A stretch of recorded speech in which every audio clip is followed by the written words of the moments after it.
Good day. In looking back at our nation's history and the close connection between Christianity and the forming of our nation, the Puritans stand out as the denomination that had one of the most lasting impacts in our nation.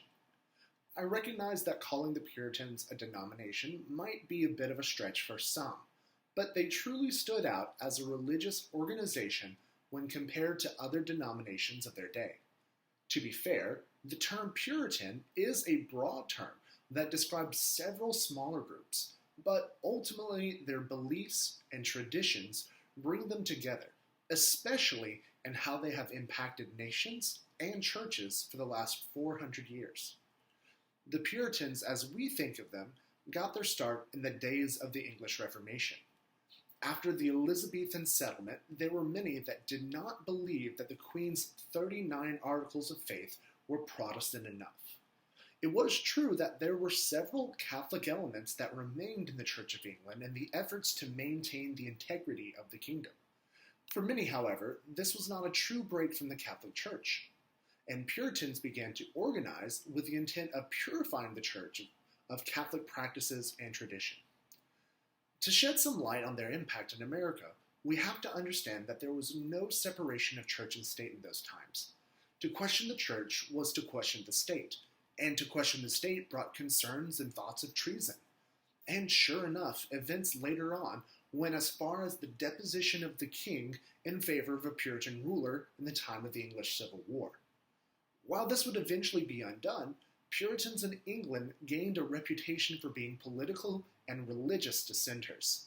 This and future conflicts with the crown drove many Puritans to the New World.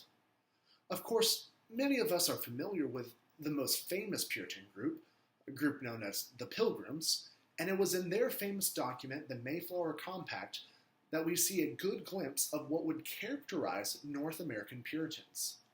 It reads, "Having undertaken for the glory of God and advancement of the Christian faith, and honor of our king and country, a voyage to plant the first colony in the northern parts of Virginia, do by these present solemnly and mutually in the presence of God and one another, covenant and combine ourselves together into a civil body politic." The focus on the covenant is one of the more unique aspects of the Puritans. With roots tied to the biblical covenants of the Old Testament, Puritans believed that if they lived a pure and righteous life, God would bless them. This carried over into material blessings as well as spiritual blessings. In a strong Calvinistic approach, Puritans believed that only by living a truly righteous life was one able to possibly receive salvation. For them, salvation was never guaranteed, but in order to have the possibility of being saved, a holy life was demanded. And this led to an intense daily life that, as Alan Taylor puts it, reinforced the values of thrift, diligence, and delayed gratification. And it was upon these values that New England begins to form.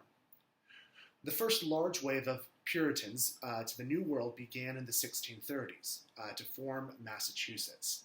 Under the leadership of John Winthrop, this colony began to do what they believed could not be done in England, and that is to build a holy society free of corruption and dedicated to working hard to receive God's blessings. This result was a religious government that fully believed they were living the way God intended. This religious political fervor had lasting consequences.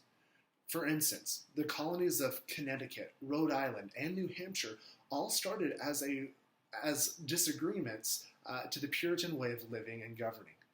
But even in this, we see the spirit of America.